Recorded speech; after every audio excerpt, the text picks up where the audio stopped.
Hello, welcome to He's Hot, but Something's Off. Oh, right. How many episodes are we up to? 130 something, 140? Still struggling with the soundboard. All right. My allergies have been going crazy the last couple of weeks for some reason. I have hay fever, which is being allergic to pollen. So usually from late winter until late summer, I will take allergy medication. And it's usually a nose spray that I do every day. Usually from February, March on, usually February. See, from February, I'll start taking it. And then usually when we get to October-ish, like now-ish, I can stop taking it. Because obviously in the winter time, there's not, plants don't pollinate in the winter. So I stopped taking my nose spray, the allergy nose spray, a couple of weeks ago. And out of nowhere, the allergies kicked back in. Well, not out of nowhere. Sometimes I stopped taking it a little early in the season. So that happened, and I thought, okay, I'm probably just stop doing the nose spray a little bit early. I'm still, getting the itchy nose. Not itchy, but that feeling you have when you kind of want to sneeze, but not totally. Your body has committed to pissing you off by making you think you might sneeze without the satisfaction of actually sneezing and getting it over with. That's one of the most annoying parts of having allergies. When you have a cold or a flu and you sneeze, you just sneeze. The sneeze just comes, you sneeze, and it's over. But when you have allergies, you're kind of kept on the edge of sneezing for ever. For as long as your allergy symptoms are present, if one of your allergy symptoms is sneezing, what happens is the sensation of you maybe needing to sneeze drifts in and out. You feel it in your sinuses, just like just inside the bridge of your nose.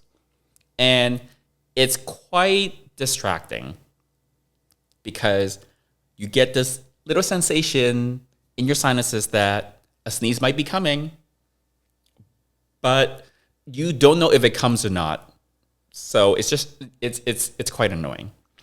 The only thing more annoying than that feeling when you do have hay fever is if it's really bad and your eyes get itchy. Have you ever had your eyes be itchy due to an allergic reaction? You want to rip your eyes out. I remember I was in London many, many years ago. Work sent me to London for 3 months. Oh, I should one day talk about that. When I spent 3 months in London. This is so many years ago. Work sent me to London for a quarter for 3 months. And I was working in the office one day. And it was springtime. I was there during Q2. So that's April, May, and June. That's the second quarter. And it's springtime. And one day I was in the office. And my eyes got so itchy from allergies. In the middle of the workday, I had to go across the street to a pharmacy and get some eye drops to put into my eyes. I remember that day was really bad. But my allergies are under control now. Usually I just take the spray and it's okay. But the weird thing, by the way, I totally know you guys all signed up to hear about my allergies. The weird thing that's been happening the last couple of weeks is when I go outside, like when I'm at the gym, when I walk into the gym, I'm at the gym and I come back, I'm out of the house for about 3 hours. No allergy symptoms.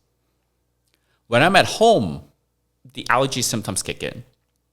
And it's pretty common for pollen to make its way indoors, to make its way into your house. And you can't really see pollen, but it's just kind of sort of everywhere. Because you open your windows for ventilation, you might have like a fan going, you have your air conditioning, circulating air all throughout your house, and you've got floors, you've got your furniture, you've got your bedding. Pollen kind of sort of gets everywhere. It's kind of in everything. Just most people don't have hay fever, therefore it doesn't really matter. So I thought, okay, maybe it's just pollen has made its way into the house. I'm not the absolute best at vacuuming. I have a robot vacuum, but robot vacuums don't have great suction. They would do a decent job of like dust and stuff, but a robot vacuum doesn't replace a proper vacuum. So a week ago, like last weekend, I thought, okay, let's just vacuum the entire house, because I don't really do that often. And I just got this brand new vacuum as well. So it's like a really good vacuum. So I vacuumed the entire house. I even vacuumed my couch. I've got a couch that's fabric, so obviously you can get like dust and pollen and other things trapped in the fabric. About once a year, I actually take the slip covers off of my sofa and wash it. I don't think I've done it this year. I've been too busy. But anyways, I vacuumed my couch. I changed my bedding. I vacuumed the entire house. And that's about as much as you can do. I mean, if pollen gets into your clothes, you launder your clothes every so often. The laundry takes care of it. But yeah, for some reason, when I'm out of the house, I don't have the allergy symptoms. When I'm in the house, they come right back. Today at the gym, I was fine at the gym. And then when I got back to the locker room, out of nowhere, the allergies start kicking in. So I think, is there something in my house that I'm allergic to? It's so weird, because if it was pollen, when I go outside, it should be kicking in, but it doesn't kick in at all when I'm outside. And I'm outside for like 3 hours. When I come back home, I'm sneezing so much. It's really weird. And I think, what in my house could I be allergic to? Last night, I was on my couch in my living room watching TV. To the right of my TV, I have plants. This, by the way, if you're watching the video version of this podcast on my YouTube channel, JustJoeyT, you can see behind me there is a plant. It's fake. It's from IKEA. I'm not allergic to that. But I have some real plants. In a couple of planter boxes to the right of my TV in the living room, in the corner. It's right by my patio doors so that the plants get a little bit of sunlight. I actually went to a plant store years ago and asked them, what plants can I buy that don't need tons of sunlight, because my apartment doesn't get a lot of direct sunlight, that doesn't need much maintenance, because I'm lazy. And they recommended like, oh, these plants and these plants. So I had got 4 plants, 2 in each of these rectangular planter boxes, and they're in pots. And there are 2 plants that I'm looking at right now that are still green and kind of doing okay. The other 2 plants have died. The fact that I kept them alive for, I think I got them 3 years ago. Something like 3 years ago. The fact that I kept anything alive, plants actually, I can keep other things. I can keep mammals, actual animals alive, if I have to. That's why I ducks it, but only occasionally. The fact that I kept these plants alive for about 3 years is actually an accomplishment. To be honest, I have a reminder to water the plants. I'm supposed to water them something like every other week, which is not a lot of work, to be honest. I keep ignoring those reminders. I keep not watering the plants. And I've been so busy lately that 2 of the plants definitely are mostly dead by now. But I haven't even really noticed the plants, honestly. I don't even know why I thought plants were a good idea. During COVID, a lot of people got tons of plants. I guess it was one of the things you can do in your house. I don't understand. For me, I don't get the point of having plants. So I don't even know why I got these. I think I just thought, oh, it would be nice to have real plants in the house for not for any logical reason. I just thought, oh, it's like decor. It's just decor. Anyways, last night I looked over. 2 of the plants were mostly dead. And I'm thinking, could I be allergic to those dying plants? Like when certain plants die, is it releasing mold spores or something? I don't know.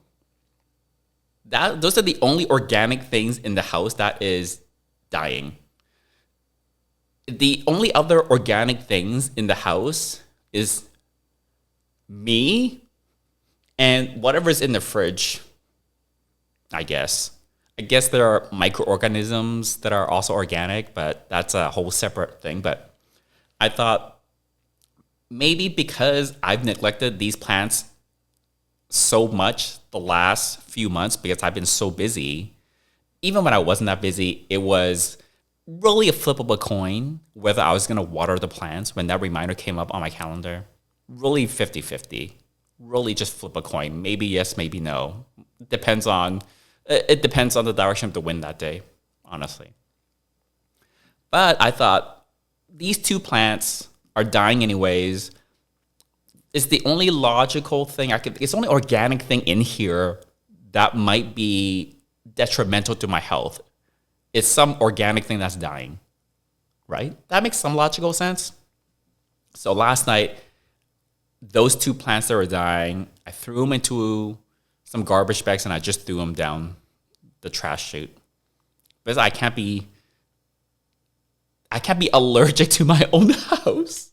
So that was last night. I do have 3 air purifiers in the house. Electric air purifiers where there's a fan and it runs and it's supposed to purify the air. I got that because I have the hay fever and it does help with the pollen in the air. So I do keep it running. I have a big one for my living room. I have a medium-sized one for my bedroom. And I have a small one for the office. And the small one in the office, actually, I haven't been using. It was just in the closet. But I've been running all 3 of them the last few days, and it hasn't helped. So I'm thinking maybe it's just the plants. Okay, well, welcome to the first 10 minutes of this podcast. It's just my allergy. I just have to, yeah. It is what it is. Anyways, one thing that has kept me really busy the last couple of weeks, week and a half, is I am organizing. It hasn't happened yet, so I'm still organizing it in a way. I'm organizing a photo shoot, like a proper photo shoot in a professional studio with real models that I'm paying money to show up, which was not on my bingo card for the year. And it's not something I've ever done before. I did a little post about it on my Patreon. I was sitting on my couch last Friday trying to look for models to cast. So this is for my skincare line that's gonna relaunch in like November or December. But I had this idea to feature actual people in some of the advertising content, like feature some models holding up the product. You know, if you've seen any sort of cosmetics ad or website or anything like that, a lot of them feature a model holding up the product. So I thought I wanted some photos like that. And, you know, being a small company, I kind of have to do almost everything. So I've decided for the launch, I'm going to do my own content creation. When I tried to launch the company last year, I wanted to I tried to do it myself, and I think just the overall marketing strategy I didn't have a good grasp on. Now I do have a marketing agency I'm working with, but for them to do everything, all the marketing stuff is very expensive.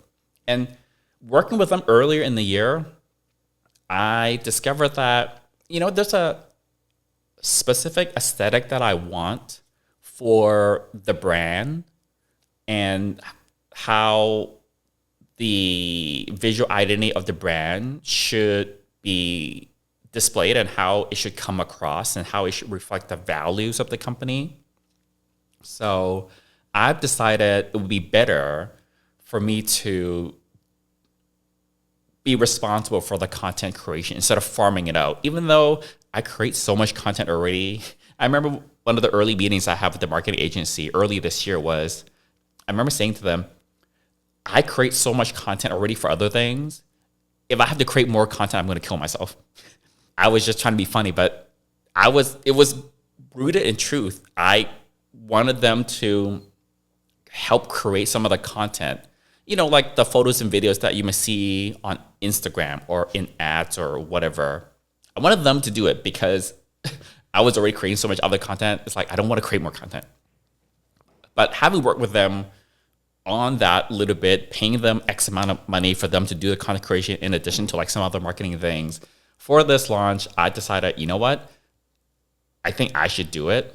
I'm going to farm some other marketing stuff out to them, but I'm going to take a chunk of my time for creating content. So part of that is this idea of having models post with the products.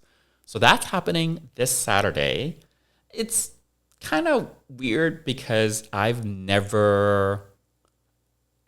know nothing about a photo shoot. I don't know anything about models. I don't know anything about taking photos professionally. I don't know anything about organizing a photo shoot.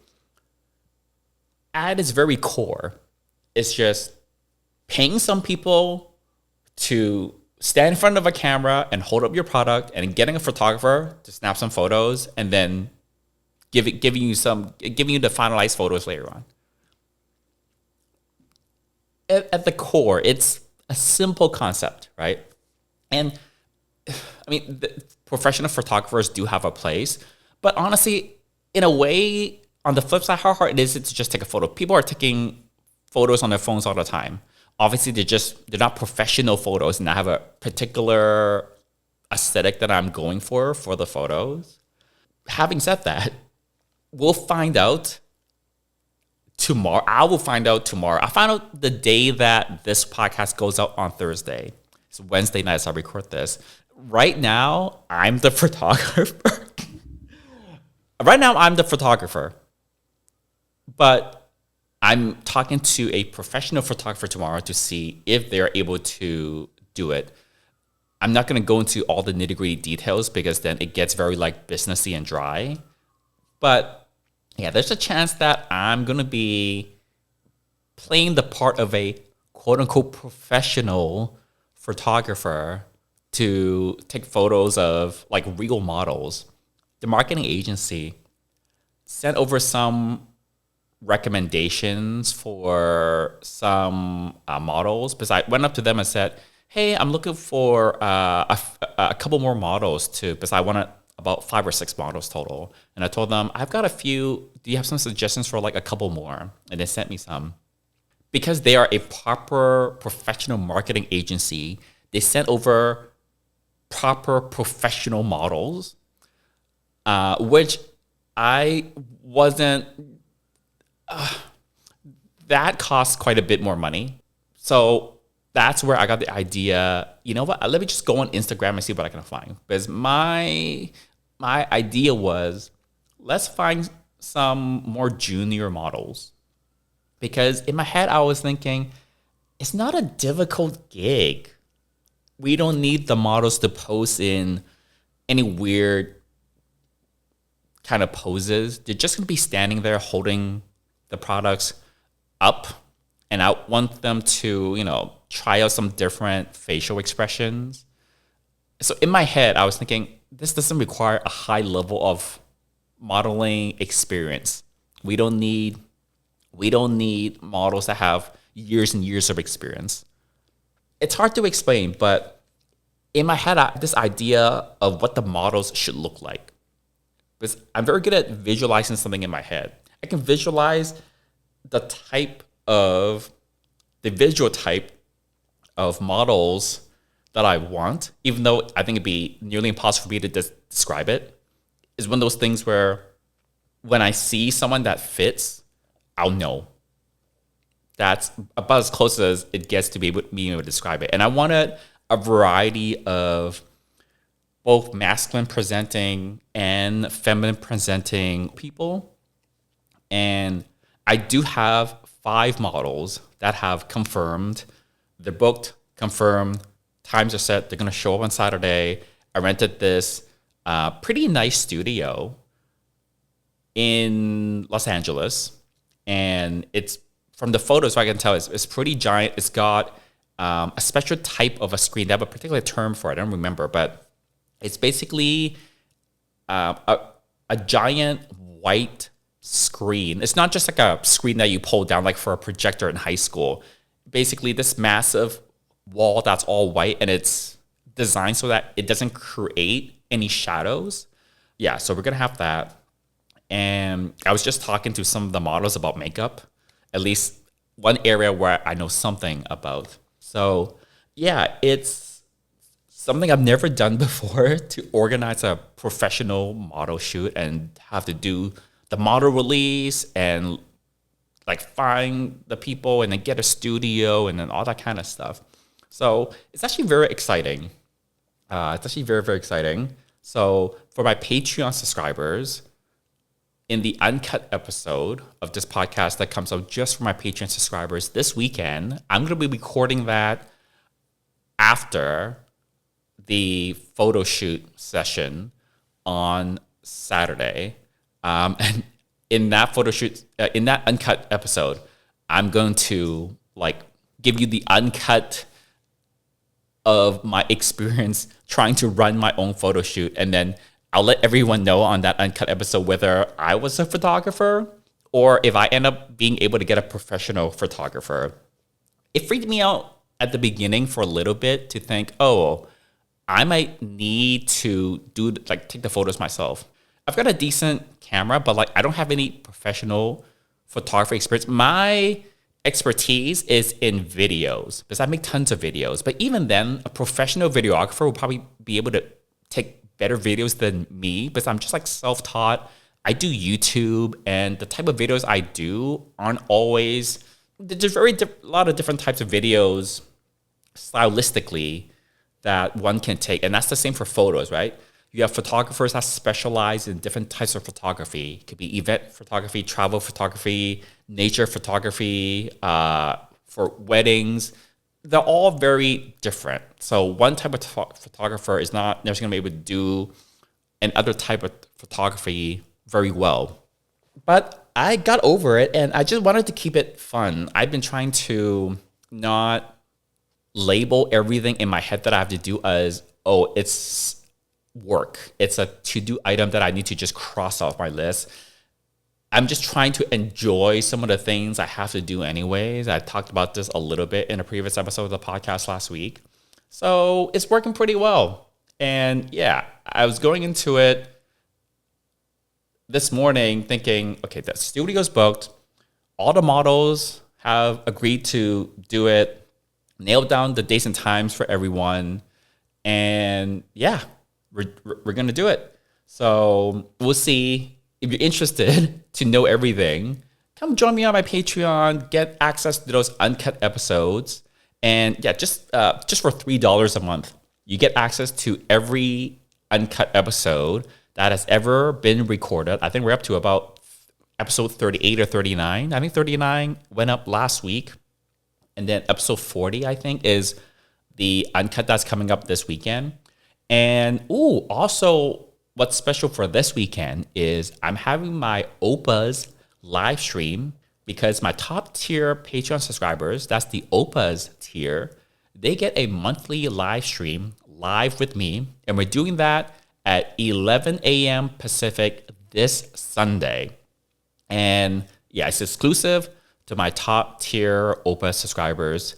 Yeah, so if you have $10 to spare, $10 is all it costs to join that OPA's tier. Even you want to just come for like a month, because you don't, not only will you get the uncut episodes, you also get all the travel vlogs. Whenever I travel, I'll vlog.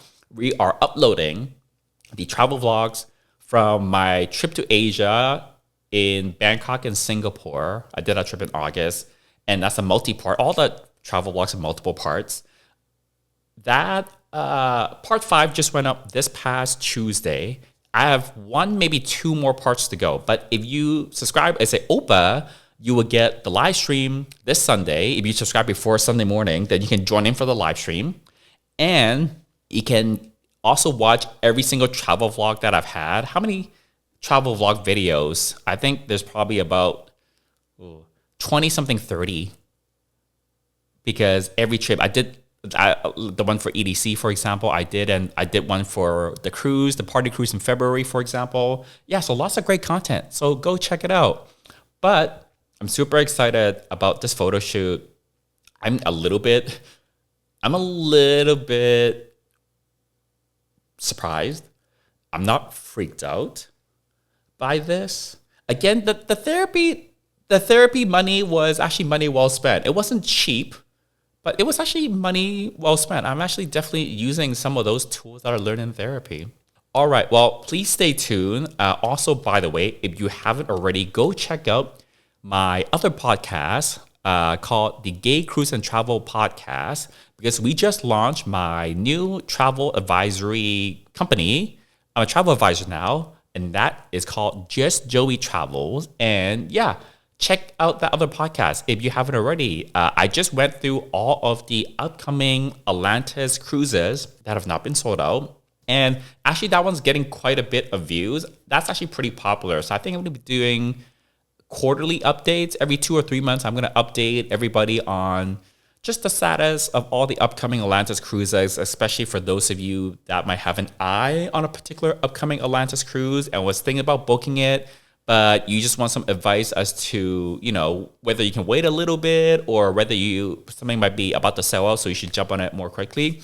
Or hey, if you're considering any type of travel going forward, though especially the Atlantis cruises, reach out to me via JustJoeyTravels. You can just DM me from the website or DM the JustJoeyTravels Instagram channel, and I will reply to you directly. And let's see how we can start you on your next dream adventure. But until next time, bye y'all.